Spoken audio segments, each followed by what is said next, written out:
नमस्कार दोस्तों, आज की इस वीडियो में हम बात करने जा रहे हैं हस्तमैथुन के बारे में। हस्तमैथुन यानी मुट्ठ मारना, इसको देसी भाषा में कहें तो मुट्ठ मारने की आदत को कैसे छोड़ें, हस्तमैथुन की आदत को कैसे छोड़ें। तो हस्तमैथुन एक ऐसी बुरी आदत है जिसमें से किस तरह से छूटें, आपको ये विचार आया होगा, शायद इसीलिए आप यहाँ आए होंगे।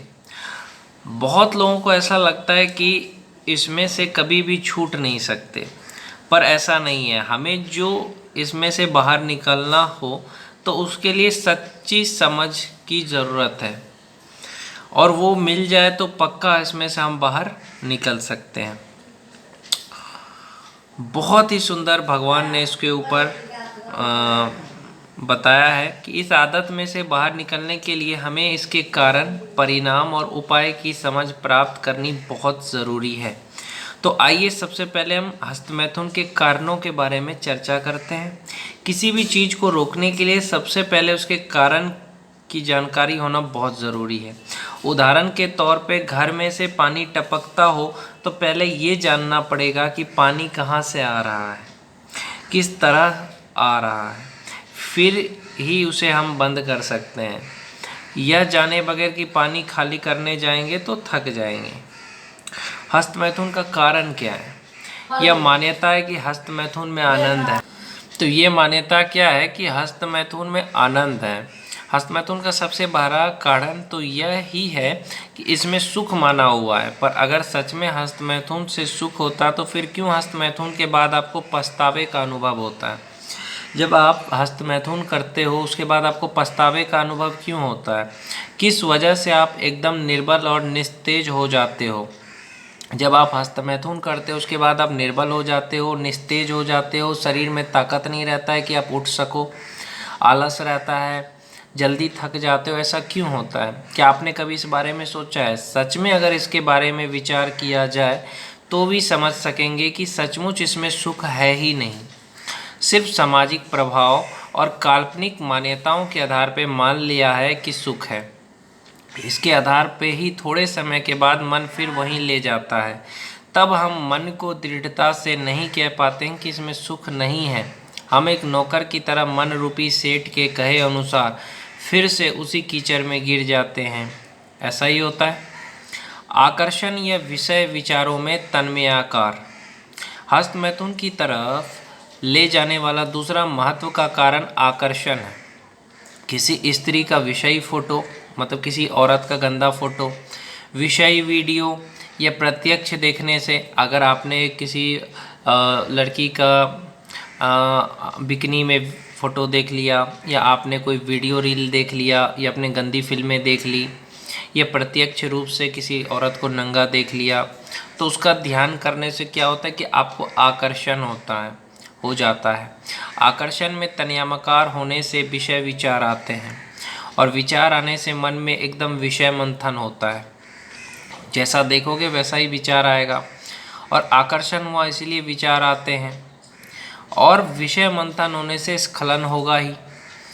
आकर्षण हुआ इसीलिए विचार आते हैं। कभी ऐसा भी हो सकता है कि आकर्षण हुए बिना भी विचार आए, विषय के विचार आए, इसलिए मन में एकदम मंथन होता है, और सहज ही मंथन हुआ वीर्य मर जाता है। वह मृत वीर्य शरीर के भीतर ही पड़ा रहता है। वीर्य तभी मर जाता है, आपके अंदर जो वीर्य है, जब आप किसी को आकर्षण हो जाता है। आपको किसी भी चीज़, किसी औरत का वीडियो देख लिया, किसी लड़की का गंदा वीडियो देख लिया, अब तभी आपका वीर्य अंदर ही मर जाता है। बस उसको हस्तक्रिया करने के बाद बाहर आ जाता है, फिर बाद में एक साथ इकट्ठा होकर बाहर निकल जाता है। तब हमको तो ऐसा ही लगता है कि जैसे कि आज मुझसे डिस्चार्ज हो गया। डिस्चार्ज तो अंदर ही हो रहा था, चल ही रहा था, बूंद बूंद डिस्चार्ज हो ही रहा था। बस तन्मयाकार का मतलब ही मंथन है। विचार आया और तन्मयाकार हुआ के अंदर स्खलन हो ही जाता है। कल्पना और चिंतवन के कारण से कई बार विषय की कल्पना की वजह से हम इसमें गिर जाते हैं। जैसे कि किसी स्त्री का चित्र याद आए, कोई ख़राब फिल्में देखी हो, या तो कभी मात्र कल्पना से व्यक्ति खड़ी करके उसके लिए विषय चिंतवन और कल्पना कर लेते हैं। फिर कल्पना का थिएटर चालू करते हैं, ऐसा होगा फिर वैसा होगा तो कैसा मज़ा आएगा, ऐसी कल्पना की पूरी पिक्चर देखते ही कल्पना के अंत में हस्तमैथुन करवा देता है। आपका विचार। हस्तमैथुन दोष का खराब परिणाम।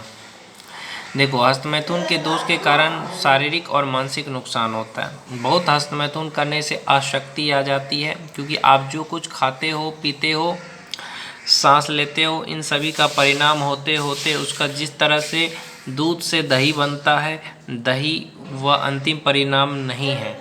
दही से फिर वह होते होते फिर मक्खन बनता है, मक्खन से घी बनता है, घी वह अंतिम परिणाम नहीं है, परिणाम है। देखो, होता है ना, दूध से दही बनता है, दही से मक्खन बनता है, मक्खन से घी बनता है, तो घी उसका अंतिम परिणाम है। इस तरह विज्ञान ने शरीर के 7 घटक तत्व की पहचान की है, जो रक्त से बनते हैं। उसमें से एक में से हड्डी बनती है, एक में से मांस बनता है, उसमें से फिर आखिर में, सबसे आखिर में वीर्य बनता है। यानी सोचो, आपके शरीर का वीर्य जो है, आप जो मुट्ठ मार के पानी निकालते हो, वो कितना कीमती है वो सोचो। खाना खाते हो, उससे खून बनता है, खून से हड्डी बनता है, सबसे आखिरी में जाकर के वीर्य बनता है। वीर्य तो पुद्गल सार कहलाता है। अगर विषय विचार आए और उसे पोषण दिया तो वीर्य मर जाता है और फिर कोई भी रास्ते डिस्चार्ज हो जाता है।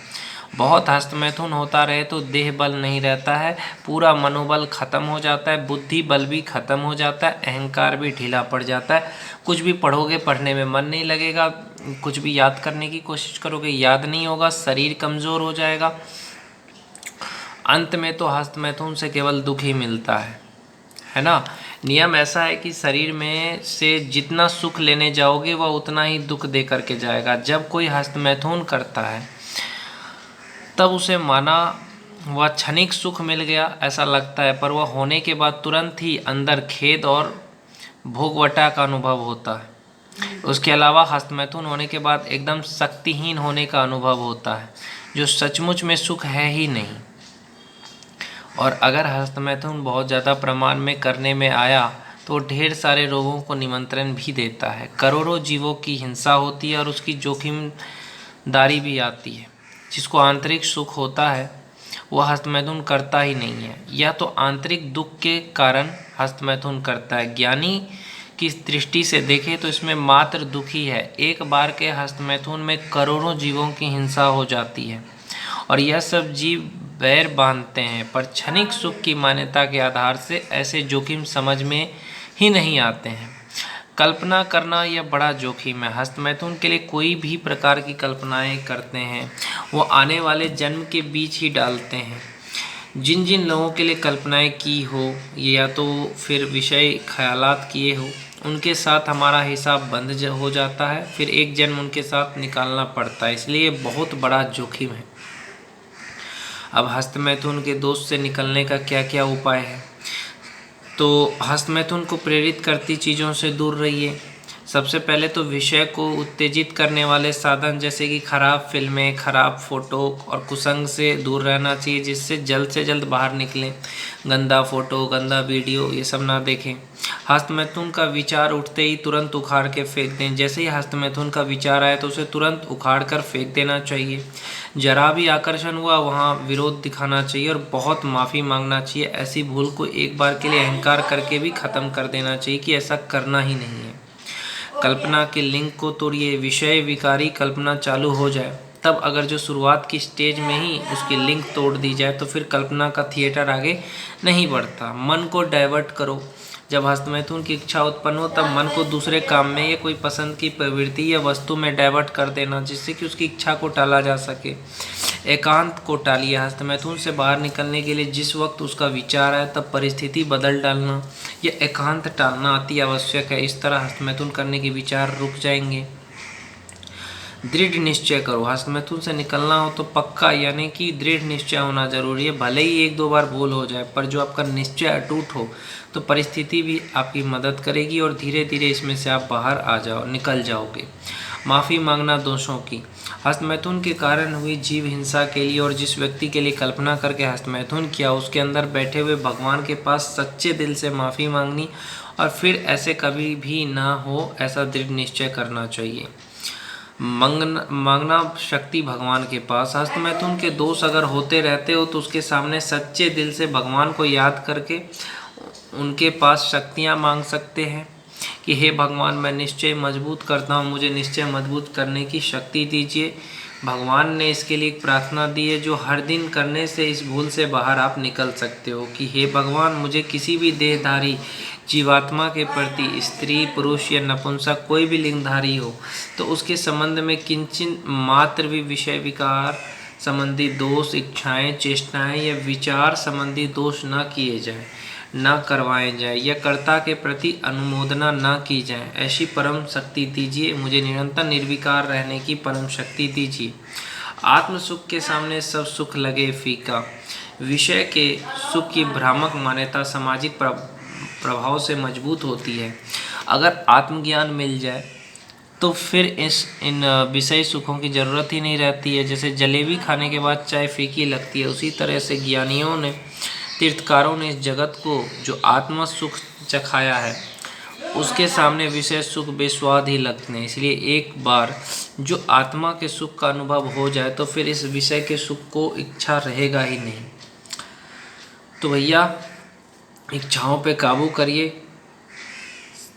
समझ रहे हो, अपनी इच्छाओं पे आपको काबू करना है, तभी जा कर के आप इन चीज़ों से बाहर आ सकते हैं। वैवाहिक जीवन में भी आपको उतना ही करना चाहिए जितना ज़रूरी है। जब बच्चे पैदा करने हो तभी करिए।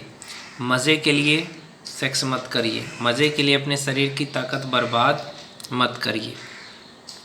जो अपने मज़े के लिए अपने शरीर का ताकत बर्बाद करता है उसका शरीर कमज़ोर हो जाता है और बाद में बहुत सारी परेशानियां आती हैं। ये मैं नहीं कह रहा हूँ, ये मैंने जो आयुर्वेद के डॉक्टर हैं उनका जो कहना है वो मैंने आपको कह के सुनाया। इससे शायद आपकी ज़िंदगी में कुछ परिवर्तन आ जाए और आप विषय विकार से मुक्त हो सके।